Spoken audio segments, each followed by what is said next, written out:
ಇನ್ನು ಬಿಜೆಪಿಯಲ್ಲಿ ಮತ್ತೊಂದು ರೀತಿಯಾದಂಥ ಕಥೆಯನ್ನು ಗಮನಿಸ್ತಾ ಇದ್ದೀವಿ. ಇದೇ ವಿಚಾರವಾಗಿ ಇವತ್ತು ಒಂದು ಮಾರ್ಮಿಕ ರೂಪದಲ್ಲಿ ಮಾತನಾಡಿದ್ರು ಯಾರು BY ವಿಜಯೇಂದ್ರ ಅವರು. ಏನಂತ, ಸೋಲು ಬಂದಾಗ ನಿಮ್ಮವರು ಯಾರು ಅನ್ನೋದು ಗೊತ್ತಾಗುತ್ತೆ. ಎಷ್ಟೇ ಅಡೆತಡೆ ಬಂದರೂ ಕೂಡ BS ಯಡಿಯೂರಪ್ಪನವರು ನಾಡಿನ ಪರವಾಗಿ ಕೆಲಸ ಮಾಡಿದ್ದಾರೆ.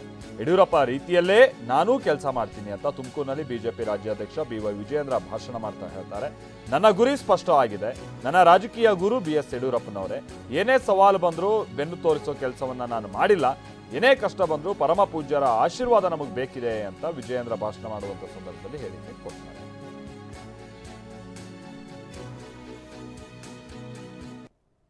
ಕಳೆದ ಒಂದು ವರ್ಷದಲ್ಲಿ ನಾನು ಕೂಡ ಅನೇಕ ಪಾಠಗಳನ್ನು ಕಲಿತಿದ್ದೇನೆ.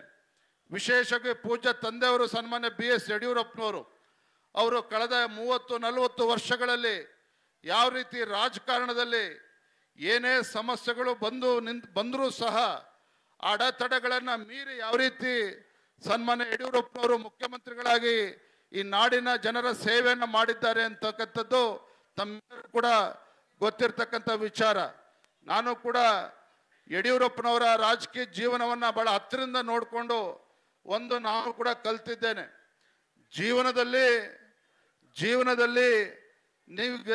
ನೀವು ಗೆದ್ದರೆ ನಿಮ್ಮವ್ರು ಯಾರು ಅಂಥೇಳಿ ಎಲ್ಲರೂ ಕೂಡ ಗೊತ್ತಾಗ್ತದೆ.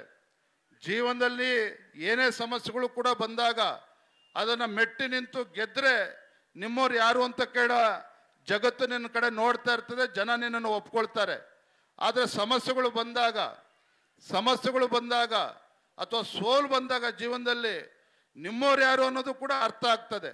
ಆದರೆ ಯಡಿಯೂರಪ್ಪನವರ ರಾಜಕೀಯ ಜೀವನದ 7 ಬೀಳುಗಳಲ್ಲಿ ನಾನು ಕಲ್ತಿರ್ತಕ್ಕಂಥದ್ದು, ಯಡಿಯೂರಪ್ಪನವ್ರ ಮಗ ಆಗಿ ಯಡಿಯೂರಪ್ಪನವ್ರಿಗೆ ಏನೇ ಸವಾಲುಗಳು ಬಂದರೂ ಸಹ ಯಾವತ್ತೂ ಕೂಡ ಬೆನ್ನು ತೋರಿಸಿ ಹೋಗ್ತಕ್ಕಂಥ ಕೆಲಸ ನಿಮ್ಮ ಯಡಿಯೂರಪ್ಪನವ್ರು ಮಾಡಲಿಲ್ಲ. ರಾಜಕೀಯದಲ್ಲಿ ನಾನು ಕೂಡ ಈಗ ಬೆಳೀತಾ ಇದ್ದೇನೆ. ಬೆಳೀತಕ್ಕಂಥವನು ಎಡುವುದು ಸಹಜ. ಆದರೆ ನನ್ನ ಗುರಿ ಸ್ಪಷ್ಟವಾಗಿದೆ. ನನ್ನ ರಾಜಕೀಯ ಗುರು ಯಾರಪ್ಪ ಅಂತೇಳಿ ನಮ್ಮ ತಂದೆಯವರೇ.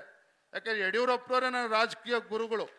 ಇವತ್ತು ಯಾವ ರೀತಿ ತಂದೆಯವರು ರಾಜಕೀಯದಲ್ಲಿ ಇವತ್ತು ನಾಡಿನ ಮಠಮಾನ್ಯಗಳ ಗುರುಗಳ ಒಂದು ಆಶೀರ್ವಾದದಿಂದ ನಾಡಿನ ಸೇವೆಯನ್ನು ಮಾಡಿದ್ದಾರೆ ಅಂತಕ್ಕಂಥದ್ದು ಕೂಡ ಹತ್ತಿರದಿಂದ ನೋಡಿದ್ದೇನೆ. ನಾನು ಪರಮ ಪೂಜ್ಯರಲ್ಲಿ ಪ್ರಾರ್ಥನೆ ಮಾಡ್ತಕ್ಕಂಥದ್ದು, ಏನೇ ಕಷ್ಟಗಳು ಬಂದರೂ ಸಹ ಅದನ್ನು ಧೈರ್ಯವಾಗಿ ಎದುರಿಸ್ತಕ್ಕಂಥ ಒಂದು ಆಶೀರ್ವಾದವನ್ನು ಪರಮ ಪೂಜ್ಯ ನನಗೂ ಕೂಡ ಮಾಡಬೇಕು ಅಂತೇಳಿ ಸಂದರ್ಭದಲ್ಲಿ ಹೇಳ್ತಾ